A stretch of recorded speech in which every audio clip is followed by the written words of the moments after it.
चिवलगा भाग 12. अरे ही तर लयच चांगलं झालं की. अरे लय चांगली माणसं आहात ती. आजी म्हणाली. मला पण आपल्या मुक्ताचं चांगलं व्हावं, तिला चांगला संसार व्हावा असंच वाटतं. मामा म्हणाले. होय बरोबर आहे तुझं. मला तर ही स्थळ लय आवडलं बघ.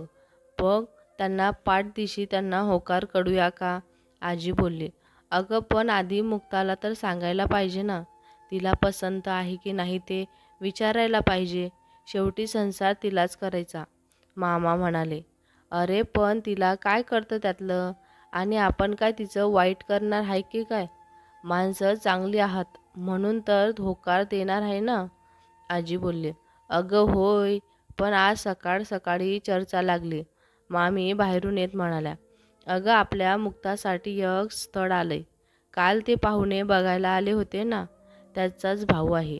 आणि आईला तर ते स्थळ पसंत आहे. मामा म्हणाले. चांगली गोष्ट आहे, पण आपण आधी व्यवस्थित चौकशी करू आणि मग काय तो निर्णय घेऊ. मामी म्हणाल्या. अगं पण मी बघितलं मुलाला आणि घरचं पण सगळं चांगलं आहे. आजी म्हणाली. होय आजी बरोबर आहे तुमचं, पण त्यांचं शिक्षण नोकरी ते सगळं पण तर बघितलं पाहिजे ना. मामी आजीला समजावत म्हणाल्या. होय आई बरोबर आहे तिचं. आपण आधी नीट चौकशी करू आणि मगच काय ते ठरवू. मामा म्हणाले. हे सगळं बोलणं चाललेलं असतं तेव्हा मुक्ता त्यांचं हे सर्व बोलणं ऐकत असते. कारण ती आत स्वयंपाक करत असते. त्यामुळे तिथं तिला सर्व काही स्पष्ट ऐकू येत असतं. तिने इतका वेळ संयम धरला होता, पण तिला आज आजीच्या बोलण्याचा खूप राग येऊ लागला होता. आणि शिवाय तिचं तर सागरवर प्रेम होतं. मग ती दुसऱ्या कोणाचा विचार तर कसा करणार होती. त्यामुळं तिला खूपच कसं तरी अगदीच गुमसटल्यासारखं होऊ लागलं. आणि शेवट मग ती बाहेर येताच, हे काय चाललंय तुमचं? मला न विचारता माझंच लग्न ठरतंय. मुक्ता खरंच खूप रागाने आणि मोठ्या आवाजात म्हणाली. अगं शांत हो मुक्ता. अगं इथे कुणाची तुझं लग्न ठरवत नाहीये. आणि तेही तुला न विचारता. मामी मुक्ताला शांत करत म्हणाल्या. अगं पण मी म्हणती आतापासनं स्थळ बघायला सुरुवात केलेलं चांगलंच आहे ना. आणि कधी ना कधी लग्न करायलाच लागणार ना. मग का नाही म्हणताय? आजी पण थोड्या चढाओढात आवाजात म्हणाली. मी एकदा सांगितलं ना मला नाही करायचं लग्न. मग तुम्ही का माझ्या मागे लागलात? मुक्ता मोठ्या आवाजात म्हणाली. अगं पण तुला का करायचं नाही लग्न? तुला पुढं शिकायचं बी नाही. मग काय करायचं हाय ते तरी सांग ना. आजी बोलली. माझं एका मुलावर प्रेम आहे. मुक्ता सगळ्यांना धीर एकवटून एका दमात म्हणाली. काय काय ग मुक्ता, हे खरं आहे का? मामी स्वतःला सावरत म्हणाल्या. आता तिला काय विचारतास? कुठं तोंड दाखवायला जागा ठेवली नाही या कार्टीनं. आजी रागाने म्हणाली. आजी प्रेम करणं काही गुन्हा नाही ना. प्रेम तर निसर्गाची अमूल्य देणगी आहे. जगातलं सारं आहे प्रेम, जीवनाचा आधार आहे. प्रेम मुक्ता आजीला समजावत म्हणाली. बघ कशी चुरूचुरू बोलती त्या. आजी म्हणाली. आजी खरंच ग, माझ्यावर विश्वास ठेव ना तू. खूप चांगला मुलगा आहे ग तो आणि मला तो खूप आवडतो ग. आता मुक्ता खूपच काळकुडात येऊन बोलत होती. बरं मुक्ता हे बघ, आपण शांतपणे बोलू. असं रडून ओरडून काहीही होणार नाही. थांब तू बस बघू इथे. मी तुझ्यासाठी पाणी आणते. आणि आई तुम्ही पण शांत राहा. असे म्हणून मामी आत पाणी आणायला गेल्या. हे बघ मुक्ता पाणी पी. मामी मुक्ताला पाणी देत म्हणाल्या. मुक्ता पाणी पिते त्यामुळे तिला थोडं रिलॅक्स वाटतं. मुक्ता बोल आता. मामी म्हणाल्या. मामी आहो तुम्ही तरी मला समजून घ्या ना. माझे एका मुलावर खूप प्रेम आहे आणि मी त्याच्याशीच लग्न करणार. मुक्ता म्हणाले. अगं पण त्याचं आम्हा नाव माहीत नाही. तो काय करतो, कोण आहे, काहीच माहिती नाही. त्याच्याशी लग्न करायला आम्ही तुला होकार कसा द्यायचा? मामी म्हणाल्या. अगं मुक्ता आधी सांग आम्हाला कोण आहे तो, नाव काय त्याचं, काय करतो, मग आम्ही विचार करू. मामा म्हणाले. मी मुक्ताला काय बोलावं काही सुचेना. कारण मामा मामी जे विचारत होते ते अगदीच योग्य होतं. पण मुलावर तर त्याच्याबद्दल काहीच माहिती नव्हतं. मग मी मामा मामीला तरी काय सांगणार होती. ती या सगळ्यांबद्दल कधी त्याच्याशी बोललीच नव्हती. आणि शिवाय त्याच्या अशा इतक्या किती भेटी झाल्या होत्या जे हे सगळं तिला माहीत असायला. आणि सगळ्यात महत्त्वाची गोष्ट म्हणजे तो तिच्यावर प्रेम करतो की नाही हे तर तिला माहीतच नव्हतं. "अगं काय झालं मुक्ता, शांत का झालीस? अगं बोल ना," मामी म्हणाल्या. ते मला नाही माहीत." मुक्ता थोडी कचरत खाली मान घालून म्हणाली. "म्हणजे?" मामी म्हणाल्या. "म्हणजे अलीकडचं आमची ओळख झाली आहे त्यामुळं मला त्याच्याबद्दल जास्त काही माहीत नाही." मुक्ता म्हणाले. "म्हणजे ज्याच्याबद्दल तुला काही माहीत नाही त्याच्यासंग तुझं लग्न लावून द्यायचं का?" आजी जी आतापर्यंत गप्प होती पण आता ती न राहून रागाने म्हणाली. "अगं मुक्ता, काय वेडीबिडं लागलं की काय तुला? तुला काहीही माहीत नाही आणि त्याच्याशी लग्न करायला उठलीस. बरं, मग त्याच्या प्रेमात तरी कशी पडलीस गं? आणि कधीपासून तुम्ही एकमेकांच्या प्रेमात आहात?" मामी म्हणाल्या. "माझं त्याच्यावर प्रेम आहे हे खरं आहे, पण त्याचं माझ्यावर प्रेम आहे की नाही माहीत नाही मला." पुन्हा एकदा मुक्ता मान खाली घालून म्हणाले. "अरे देवा, अगं काय म्हणावं या पोरीला? मी तर हात टेकले बाई या पोरीपुढं." आजी वैतागून म्हणाले. "आजी प्लीज तू रागावू नको ना गं माझ्यावर," असे म्हणत मुक्ता रडू लागली. "हे बघ मुक्ता, तू अशी रडू नको आणि लगेच कुणाचीही लग्न करायला लावू नको. तू जा आत खोलीत जाऊन बस बघू," मामी म्हणाल्या. "पण मामी," मुक्ता बोलली, "आता पण नाही आणि बिन नाही. तू जा आत, मी समजावते आईंना." मामी मुक्ताला धीर देत म्हणाल्या. मुक्ता आत जाते आणि मग मामी पण सगळ्यांना व्यवस्थितपणे समजावतात आणि काही दिवसांसाठी हा विषय घरात कोणीही काढू नका म्हणून सांगतात. त्यामुळे काही दिवसांसाठी तरी मुक्ताच्या लग्नाचं डोक्यात जे संकट होतं ते टळतं. तिकडं मनीषा सागरला फोन करते. "हॅलो सागर, अरे मला आठवलं मी ती साखळी कुणाकडे बघितली आहे ते." मनीषा बोलली. "काय? अगं मग सांग ना कुणाची आहे ती साखळी?" सागर बोलला. मला वाटतं ती साखळी मुक्ताची आहे. मी तिच्या गळ्यात बघितलेल्यासारखी वाटते." मनीषा बोलली. "Thank so much Manisha. तुला नाही माहीत तू माझं किती मोठं काम केलंस. मला खूप खूप आनंद झाला." सागर आनंदाने म्हणाला. "त्यात थँक्स म्हणण्यासारखं काही नाही, पण तुला का एवढा आनंद झाला?" "आय मीन मला काही नाही कळलं," मनीषा बोलली. "ते मी तुला नंतर सांगेल. चल बाय, ठेवतो मी फोन." "थँक सो मच," सागर बोलला. "बरं बाय," मनीषा बोलले. सागरला खूप आनंद झाला होता.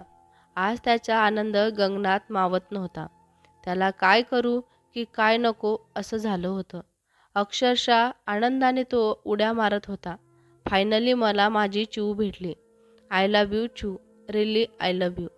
खूप आतुरतेने वाट बघत होतो गं तुझी, पण फायनली तू आता मला भेटणार. तू आता फक्त आणि फक्त माझी होणार. तू फक्त माझी होणार. पण पण मी किती मूर्ख होतो ना गं. तू माझ्या एवढ्या जवळ होतीस पण मी तुला नाही ओळखू शकलो. पण खरं सांगतो चिऊ, तू माझ्या जवळ असताना एक वेगळीच फिलिंग यायची. आतल्या आत काहीतरी कनेक्शन आहे असं वाटायचं. पण नेमकं काय ते कधी कळलंच नाही. पण आता कळलंय मला. आणि म्हणूनच मी तुला कधीच दूर नाही होऊ देणार. कधीच नाही म्हणजे कधीच नाही." सागर एकटाच बडबड करत होता. "अरे मी एकटाच काय बडबडत बसलोय? हे सगळं तर चिऊला सांगायला पाहिजे ना, तेही तिला प्रत्यक्ष भेटून." असे म्हणत सागर मुक्ताला लगेच कॉल करतो आणि दुर्दैवाने मुक्ता कॉल रिसीव्हसुद्धा करते. त्यामुळे मग सागर लगेच तिला तळ्याकाठी भेटायला बोलवतो. दुसऱ्या दिवशी आज असा तयार होतो की पाहता क्षणी ती माझ्या प्रेमात पडली पाहिजे. पण शिट यार, काय घालू काही सुचत नाही. कुठला शर्ट घालू? हा निळा रंगाचा शर्ट घालू का? मी मग हा गुलाबी रंगाचा नाही, नको हा लिंबू कलरचा घालतो. मला हा कलर खूप आवडतो ना. आय होप सो तिला पण आवडेल."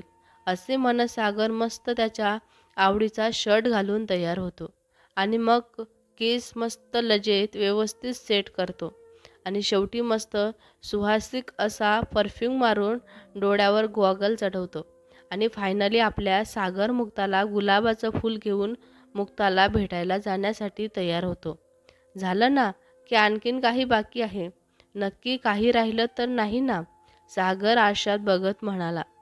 आज मुक्ताने होकार द्यायलाच पाहिजे. मला ती हवी आहे. माझ्या आयुष्यात. अगदी आयुष्यभरांसाठी. पण मी आवडेल ना तिला? काय यार, खूपच नर्वस वाटतंय.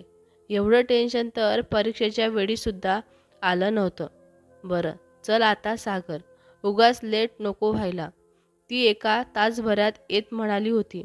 आता ऑलमोस्ट 1 तास होत आलंय. वेळेच्या आधीच पोचलं पाहिजे बरं का. असे म्हणून सागर पुन्हा एकदा आरशात बघून भेटायला जाण्यासाठी निघतो.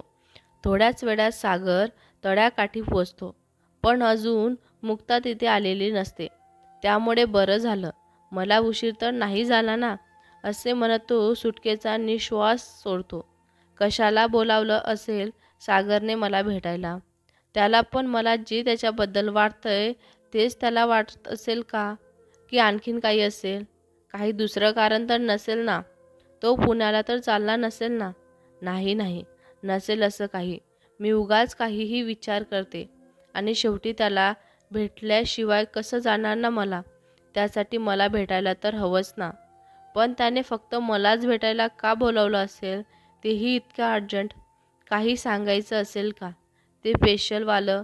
काय यार, अजून कशात काही नाही तोवर मी स्वप्न रंगवते. पण एक मी नक्की ठरवलं.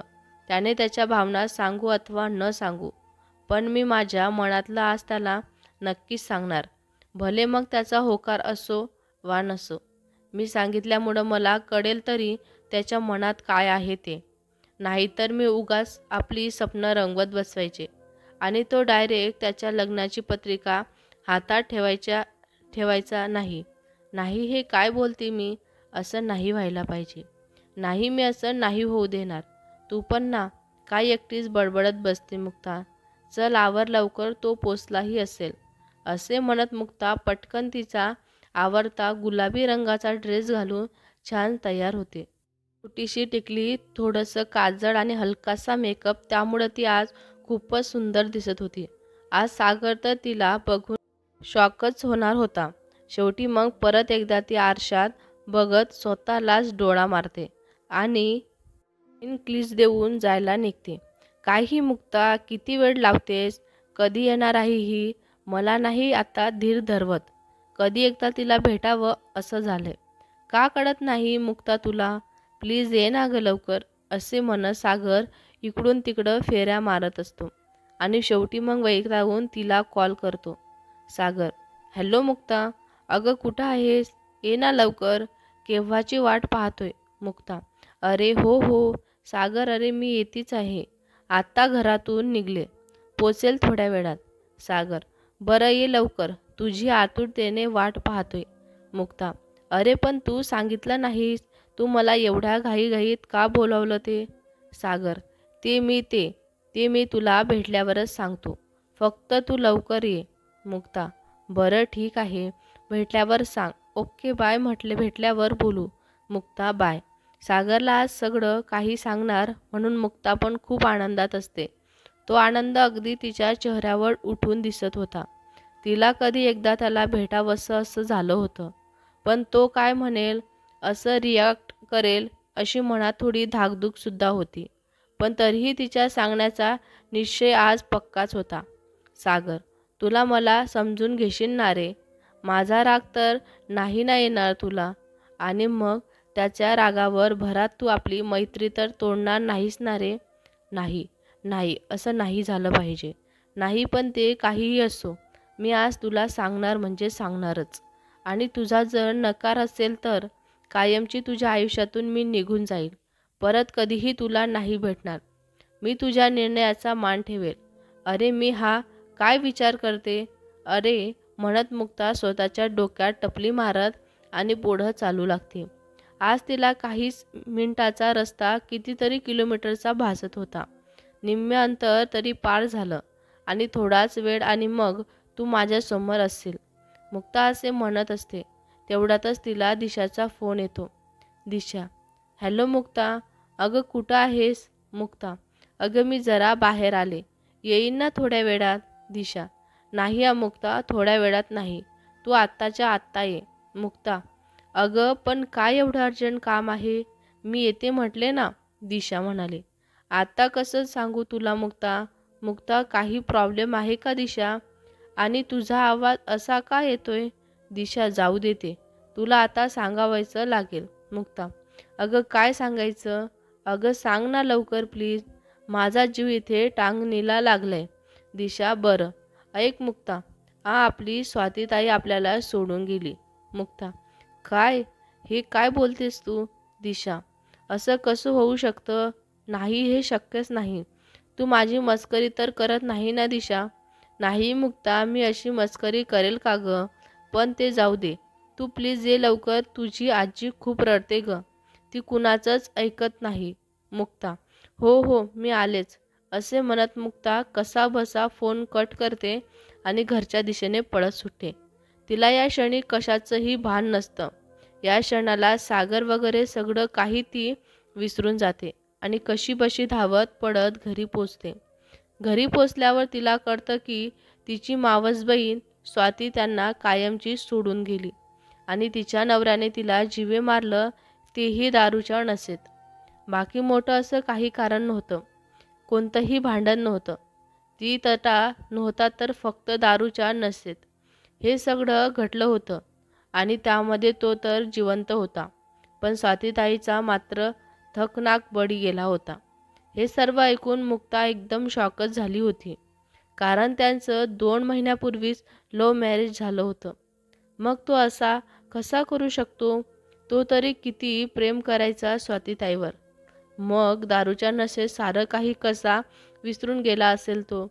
का त्याने माझ्या ताईचा असा जीव घेतला असेल? काय मिळालं त्याला असं करून? दारूच्या नशेत कुणी इतका कसा निष्ठुर होऊ शकतो ग? त्याला काहीच कसं वाटलं नसेल? त्याचं प्रेम आयुष्यभरासाठी घेतलेली ती वचने सगळं कसं तो विसरून गेला? खरंच प्रेम असतं की नसतं? का क्षणभर भुगर की प्रेम असतं या जगात? आणि जर हे खरं असेल तर मला जे सागरबद्दल वाटतंय ते काय आहे?